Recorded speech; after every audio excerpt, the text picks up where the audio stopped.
Hi everyone, this is Tony from 101 Plus. I've got a tip for you today. I'm using Photoshop Elements version 9, and what I'm going to show you today is how to put a neutral density effect on your photo. Sometimes when you either you don't have one or you forget to put the filter on your camera, you can come back into Photoshop, and in this case Photoshop Elements, and recreate that.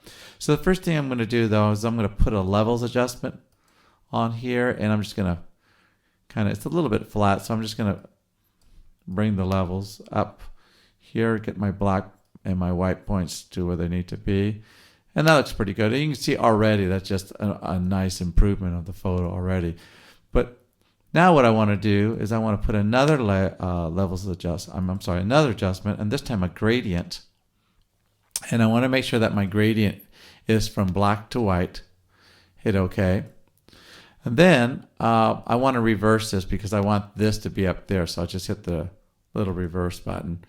And then with my mouse, I can just decide where I want it. I can decide like where the horizon is, and I can kind of adjust it so much. And then you can also scale it. So if you want a little bit sharper, horizon line, you can make it by scaling it down. If you go all the way to the left, of course, it's just a really harsh line. If you go all the way to the right, it's just too soft. So somewhere right in the middle there, that's pretty good right there. So I'm just going to hit OK. Then what I'm going to do is I'm going to go up to my blending modes. Right now it's normal. You can't see a thing. I'm going to come down here and I'm going to go soft light.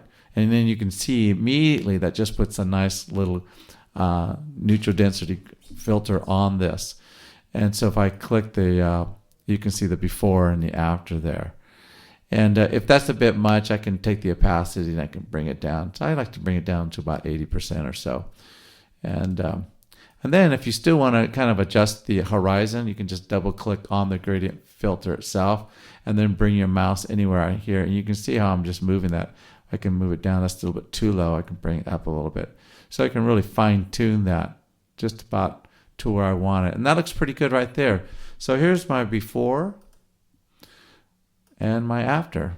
Nice improvement. So there you have it. This is Tony from 101 Plus. See you next time.